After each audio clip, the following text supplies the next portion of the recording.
말씀은 디모데전서 3장 8절에서 10절의 말씀입니다. 신약성경 338면 디모데전서 3장 8절에서 10절의 말씀을 찾아서 교독하시겠습니다. 디모데전서 3장 8절에서 10절의 말씀입니다. 이와 같이 집사들도 단정하고 일부 이언을 하지 아니하고 술에 임박이지 아니하고 더러운 일을 탐하지 아니하고 양심의 믿음의 비밀을 가진 자라야 할지. 다 적으시겠습니다. 이에 이 사람들을 먼저 시험하여 보고 후에 책망할 것이 없으면 집사의 직분을 하게 할 것이요. 아멘. 그 말씀 묵상하기 전에 다시 한번 기도하겠습니다. 하나님 감사합니다.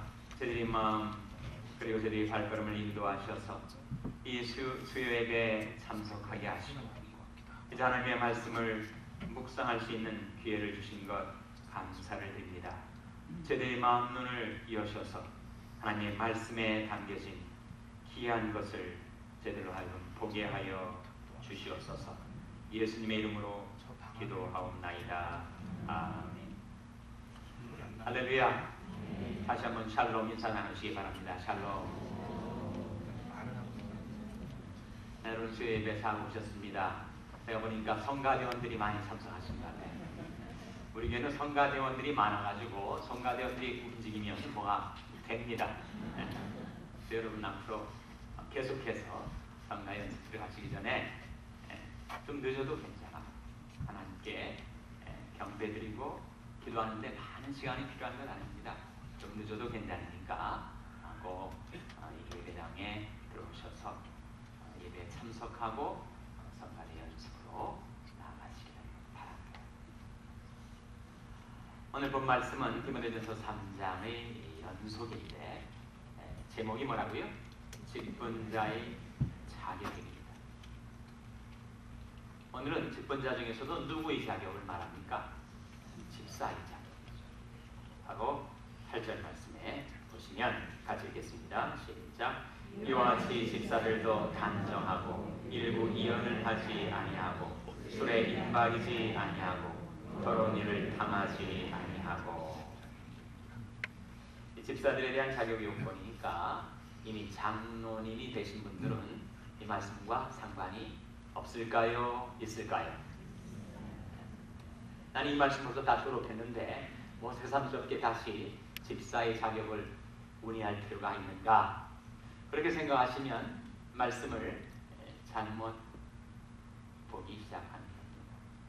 존 벵겔이 한 말을 제가 여러분에게 전달해 드린 적이 있죠.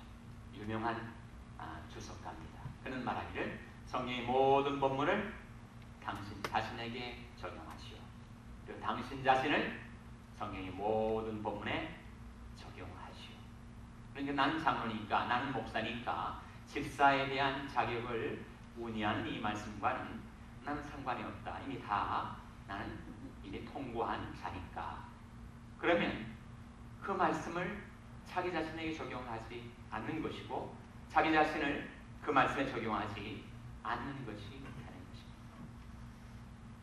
그래서 이 직분자의 자격에 관한 이 말씀은 사실 그리스도인이 가정과 교회와 직장과 세상에서 살아가면 그 신앙이 구체화될 때, 그 신앙이 성육신하게 될 때 어떤 인격과 생활로 나타나게 되는가를 보여주는 말씀입니다.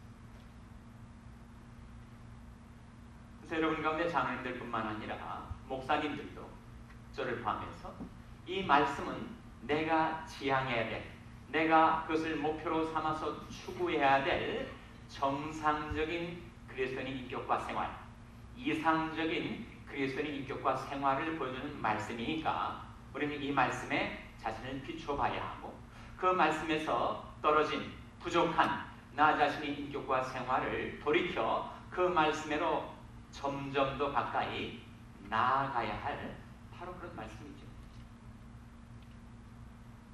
그래서 현재 우리의 직분이 무엇인가에 상관없이 그것은 우리 모두에게 주어진 우리가 마땅히 지향하고 추구해야 될 우리 인격과 생활이 목표다. 그렇게 생각하시고 그 말씀을 대해보시길 바랍니다. 첫째로 이와 같이 집사들도 어떻게 하고 라고 나오고 있습니까? 단정하고. 단정이 뭐예요? 품행이 당정하다 그런 말이죠. 많이 들어본 말 같지 않습니까? 여러분 이미 아득하게 멀리 지나간 과거일지 몰라도 국민학교 시절에 여러분 가운데 소학교 시절인 분도 계실 거고 초등학교 시절인 분도 계실 텐데 그 성적표에 보면 꼭 성적 수미양과 옆에다가 그 생활 기록이라는 것을 써놓습니다. 부모님들이 좋아하는 그 생활 평가는 뭐예요? 이 아이는 품행이 당정하고 교우 관계가 원만하고 뭐 그런 말들 좋아하잖아요. 엄마들이 착각하는 것이 있다는 거예요. 엄마들은 다 자기 아들들이 머리는 좋으나 노력을 안 한다 그렇게 생각한다는 거예요. 성적표를 받아들고 거기에 생활평가에 만일 이런 말이 나오면 어떨까요? 이 아이는 머리는 나쁘나 노력을 많이 합니다. 그러면 뭐 좀 별로 기분 좋아하지 않겠죠? 생각해보면 그래도 머리는 좋은데 노력을 안 하면 노력하면 좋아지겠지 그런 희망이 좀 있는데 반대로 이 아이는 머리는 나빠도 노력은 합니다. 그러면 더 이상 가능성이 없는 것처럼 생각이 돼서 그런지 모르겠습니다. 이 단정하다는 말 속에 담겨진 의미는 바로 교회 직분자들은 생활에 밸런스가 있다는 거죠. 규모가 있다는 것입니다. 절제가 있다는 거죠. 언어의 절제, 생활의 절제, 균형이 잡혀진 인격과 생활을 한 자를 의미하게 될 것입니다. 두 번째가 뭐예요? 일구이연을 하지 아니하고 일구이연이 뭐예요? 한 입으로 두 말을 하는 거죠. 말 다르고 행동 다른 것. 말을 하는데 그대로 살지는 않는 것. 약속을 해놓고 번번이 벙크를 내는 것.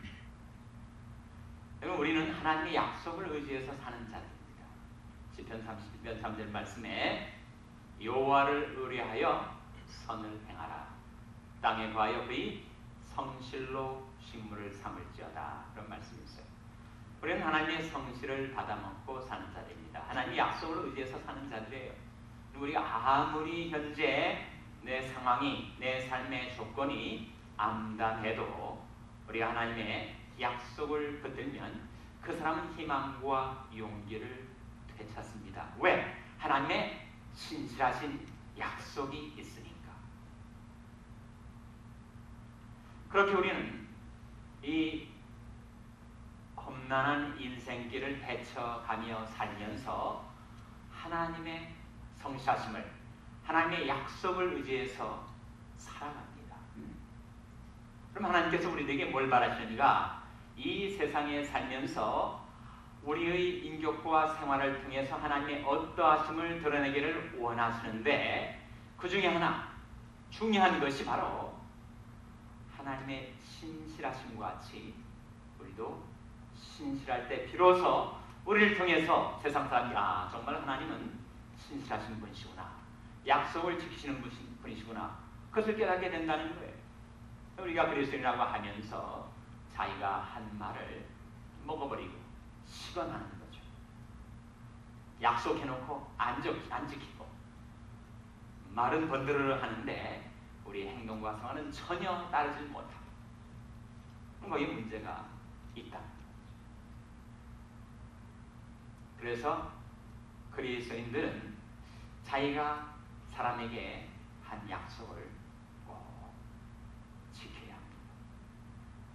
그러나 우리가 연약하기 때문에 또 이 세상이 험하기 때문에 약속을 했는데 도저히 지키지 못할 그런 상황이 생길 수가 있단 말이에요. 그렇지 않습니까? 살다 보면 정말 내가 전혀 약속을 안 지킬 의도를 가지고 공연히 약속한 것 아니고 정말 지키려고 했는데 도저히 지키지 못할 그런 상황이 생긴다는 말이에요.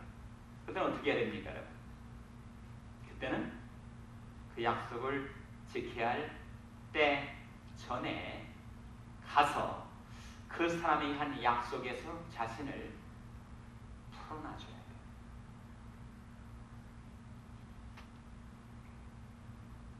잠언 6장에 보면 그런 말씀이 있습니다. 내 말에 내가 얽혔으며 내 입의 말로 내가 사로잡히게 되었느니라. 우리가 어떤 약속을 하면 그 약속은 구속력이 있습니다. 나를 바인딩 하는 효과가 있어요. 근데 내가 도저히 그 약속을 지키지 못할 것 같으면 빨리 전화를 해서 더 좋은 것이라면 빨리 그 사람을 찾아가서 내가 도저히 이 약속을 지키지 못할 일이 이런 상황이 생겼으니까 좀 양해해달라고 용서해달라고 자기가 한 약속에서 자기를 해방시켜요. 그렇지 않고 약속은 해놓고 그 약속을 우리가 못 지킨다면 그것은 그야말로 시건하는 거죠. 말을 내가 잡아먹는 거죠. 그러면 사람들이 보고 저 사람이 믿고 의지하는 하나님은 그런 하나님인가 보다 라고 우리 하나님을 오인할 수 있다는 겁니다. 그건 하나님의 영광을 가리우는 일이 된다는 겁니다. 하나님은 어떤 하나님이신가? 우리가 그 하나님의 영광을 나타내며 드러내며 살아야 될 우리 하나님은 말씀하시면 꼭 지키시는 하나님. 민수기 23장 19절 찾아보시기 바랍니다. 민수기 23장 19절. 구약성경 236면입니다. 구약성경 236면.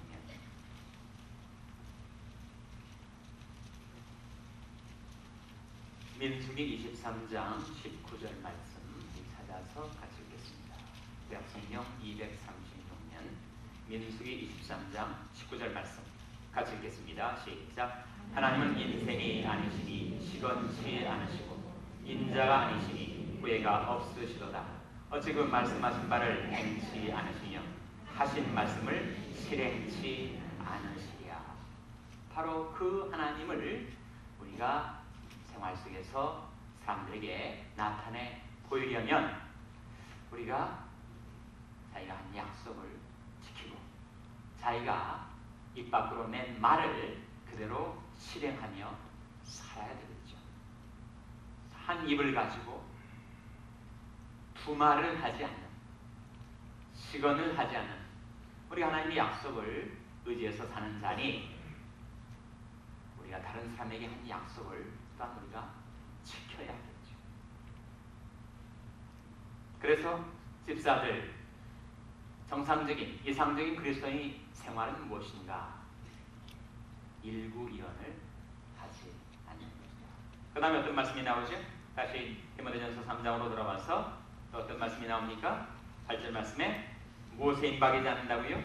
술에 임박이지 아니하고. 그리스도인이 와인 한 잔 하는 거 괜찮습니까? 해서는 천벌을 받는 것입니까? 할 수 있죠.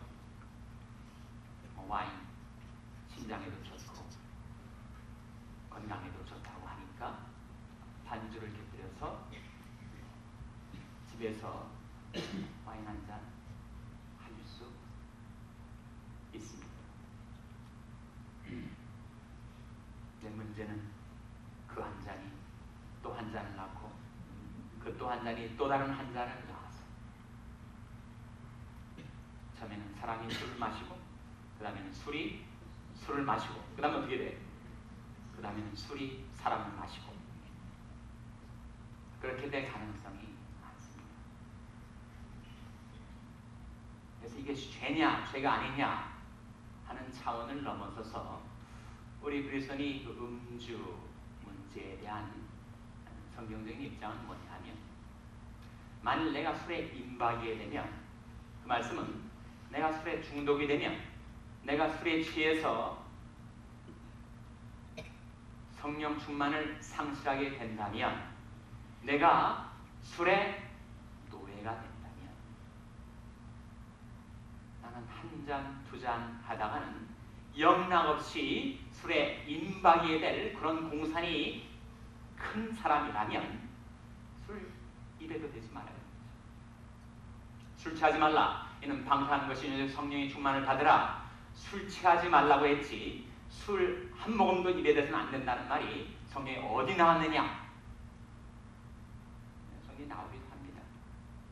잠언 23장에 보면 번쩍이는 독주, 포도주가 순하게 속으로 내려갈 텐데 그 잔에 든 술을 모아주도 말라고요? 쳐다보지도 말고, 쳐다보지도 말고, 갑자기 독사처럼 너를 물고 내 인생을 풍비박산, 패가망신 시킬 수도 있으니까, 만일 내가 술에 임박힐 가능성이 농후한 자라면, 사람마다 다를 수 있습니다. 술을 한 모금 입에 대지도 않을 뿐만 아니라 술을 쳐다보지도 않고,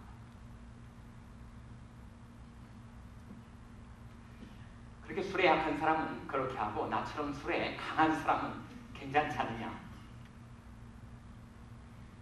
여러분, 사람마다 기질이나 그 알코올에 대한 반응의 정도가 다를 수 있지만 공통적인 한 원리가 있습니다. 그 원리가 고린도전서 6장 12절에 나와요. 한번 찾아보시기 바랍니다. 고린도전서 6장 12절 말씀 찾아서 같이 읽겠습니다. 신약성경 269면 고린도전서 6장 12절 말씀 같이 읽겠습니다. 시작. 모든 것이 내게 가나 다 유익한 것이 아니요 모든 것이 내게 가나 내가 아무에게든지 제재를 받지 아니하리라. 모든 것이 내게 가나, 그러니까 하루 일과를 마치고 집에 와서 음식을 먹으면서 단주 한 잔 곁들여서 마시는 거, 그거 가다는 거예요. 그것이 중재가 아니라는 겁니다. 그런데 그것이 가긴 하지만, 그리스도인으로서 가능하긴 하지만 그게 정말 유익한 것인가? 그리고 모든 것이 내게 가나 내가 아무에게든지 무엇을 받지 아니하리라고요? 제재를 받지 아니하리라. 이 무슨 말씀입니까? 무슨 뜻이에요? 그러니까 술을 한 모금 내게 입에 대는 것이 내게 가나 내가 아무에게든지 제재를 받지 아니하리라. I'll not be brought under the power of any. 나는 그 어떤 것의 힘에도 끌려 거기에 지배를 당하지 아니하리라. 그게 원리라는 거예요, 여러분. 만일 술을 마시는 것이 그리스도인이 자유를 앗아가고 나로 하여금 영락없이 술에 종이 되고 알코올에 노예가 되게 만드는 것이라면, 나는 그것이 가다 할지라도 나는 결코 그 술이 제재 속으로 끌려 들어가지 아니하리라. 그것이 그리스도인의 원리. 하나님께서 그리스도의 보혈의 공로로, 그리스도의 생명의 희생을 통해서 우리에게 주신 이 고귀한 자유를 알코올에다가 반납하고 다시 그 종의 상태로 전락할 수는 없지 않겠느냐. 독생자의 생명을 희생시켜서까지 우리에게 주신 이 자유란 고귀한 선물을 내가 그 무엇에다가도 내가 반납하지 않으리라. 나는 주님 안에서 자유자, 자유인이고 내가 그 어느 것이 힘에도 내가 속박당하지 아니하고 그 어떤 것에 아래로 내가 제재를 받지 아니하리라. 그래서 바로 이 자유인이 선언인데, 그것이 바로 술 문제라든지 담배 문제라든지 이런 문제들에 대한 그리스도인의 기본적인 입장이라는 겁니다. 원리라는 거예요. 가다는 거예요. 할 수 있다는 겁니다. 담배 한 모금 피웠다고 해서 그 사람이 커다란 중죄를 범하는 것인가? 그렇지는 않죠. 그것이 그를 사로잡고 내가 그것에 끌려다니고 속박을 당하고 그것 때문에 내가 하나님의 은혜로 받은 자유를 잃게 된다면 그 제재, 그 힘 아래로 내가 속박 당하게 된다면 나는 그것을 결코 가까이 하지 않으리라. 집사의 자격 요건 중에 그것은 장로든 목사든 우리 모든 그리스도인들에게 적용되는 원리인데 술에 임박이지 아니하고 그 다음 뭐죠? 더러운 무엇을 탐하지 않는다고요? 더러운 이를 탐하지 아니하고 술과 이가 뭐예요? 이가 네? 이익을 말합니다. 그러니까 더러운 이익을 탐하여 마치 사람이 술의 노예가 되는 것처럼 돈의 노예가 된 사람은 결코 그리스도인이 정상적인 삶을 살 수가 없다는 겁니다. 왜? 그의 삶의 주인이 술주자 주가 되고 그리고 그 삶의 주인이 이가 되고 돈이 된다면 돈의 노예가 된 사람이 어떻게 그리스도인의 인격과 생활을 할 수가 있겠는가? 평상시는 드러나지 않다가 어떤 사건이 일어나서 정말 그 사람을 휘어잡고 그 사람이 추구하고 그 사람이 목적으로 삼아 살아가는 것이 만일 이라면, 이익이라면, 돈이라면 그 사람은 하나님의 교회의 직분자가 되기에는 부적격자로 판명이 나게 된다는 것입니다.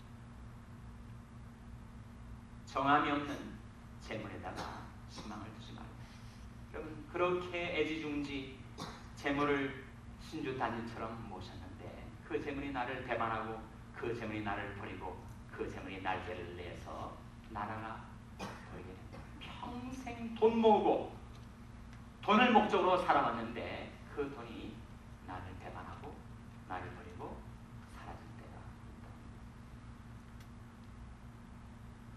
과연 나는 돈 문제에 관하여 이익의 문제에 관해서 자유로운 사람인가? 내가 정말 내 마음 깊숙이 들어가서 내가 정말 의지하는 것이 돈인가? 하나님인가? 사람이 하나님과 재물을 겸하여 섬길 수가 없다고 하셨는데 과연 나는 돈을 추구하고 돈을 의지하고 돈을 내 인생의 결국은 마지막 목적으로 삼고 살아가는가? 아니면 그 돈에 대해서 마치 술에 대해서 자유로운 자가 된 것처럼 돈에 대해서 자유로운 자가 되어 살고 있는가? 그래서 교회의 중직자들은 바로 술에 임박이지 아니하고 더러운 일을 탐하지 아니하는 사람이 되어야 한다는 것입니다. 우리는 목석의 우상을 섬기지 않습니다. 현대인들에 있어서 우상은 뭐라고요? 고린도서 3장 5절 말씀에 무엇이 우상이라고요? 탐심은 우상 숭배입니다.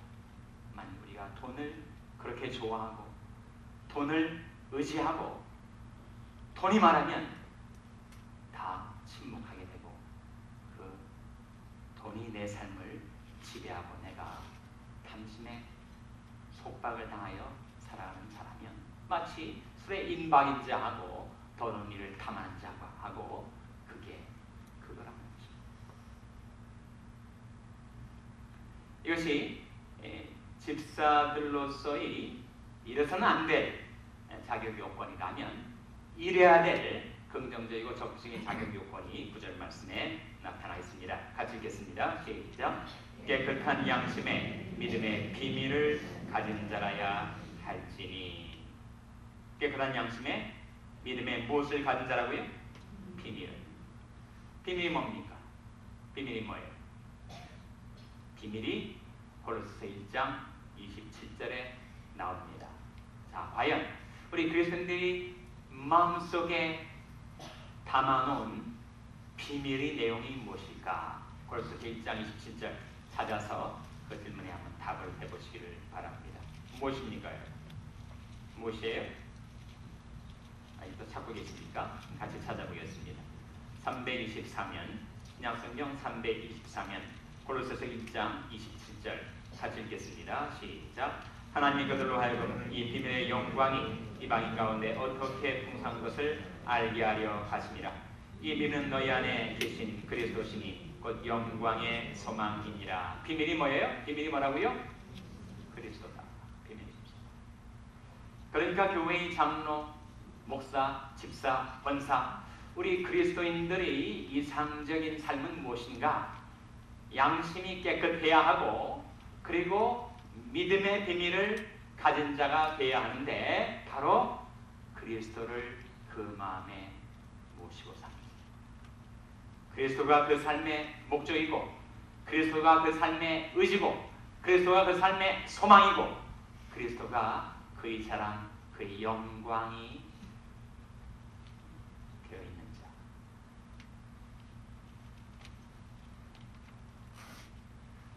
그래서 우리가 노후를 걱정하면서 우리는 여러 가지 경제 생활에 계획하고 고민하고 갈등하고 그리고 선택을 해야 합니다.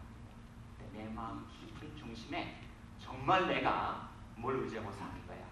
돈을 의지하고 사는 거야? 아니면 주님을 의지하고 사는 거야? 잠은 자다 해 볼 필요가 있다. 내가 술의 노예가 되지 않고 돈의 노예가 되지 않고 탐심의 노예가 되지 않고 오직 그리스도의 노예가 돼서 주님만을 바라고 의지하고 살아가는 믿음의 비밀을 가진 자가 되시기를 주님의 이름으로 축원합니다. 10절 말씀 같이 읽겠습니다. 시작. 이에 이 사람들을 먼저 시험하여 보고 그에 책망할 것이 없으면 집사의 직분을 하게 할 것이요. 지난 시간에 지난 수요일에 은사와 직분의 차이점을 말씀드렸죠. 은사는 주시면 쓸 수 있어요. 그러나 직분은 뭐가 걸린다고요? 시간이 걸립니다. 시간이 테스트를 거쳐야 합니다. 너무 성급하게 조급하게 직분자를 세운 것은 위태로운 일입니다. 잠언 19장 2절 말씀에 발이 급한 사람은 그를 행하느니라. 너무 성급하게 너무 조급하게 하나님이 때를 기다리지 않고 그 사람의 신앙의 성숙을 기다리지 못하고 너무 빨리 직분자를 세우는 그것은 조심스러운 일이죠. 이에 이 사람들을 먼저 못하여 보라고요? 시험하여. 시간을 두고 그의 인격과 그의 중심과 그의 생활과 그의 믿음이 어떠한 것인가를 잘 살펴본 다음에 그 다음에 하나님의 말씀에 합치되는 그러한 사람의 중심을 확인한 다음에 그때 직분자로 세워도 문제없다. 이에 이 사람들을 먼저 시험하여 보고 그 말씀에 합치되는 것이 확인이 된 다음에 직분을 맡기라. 그러한 권고 말씀입니다. 다 같이 기도하셨습니다. 오늘 말씀을 기억하는 하나님, 저희들에게 보여주신 그리스도인의 이상적인 인격과 생활, 하나님 그 말씀을 향하여 나아가는 저희의 삶이 되게 해주시옵소서. 기도하시기 바랍니다.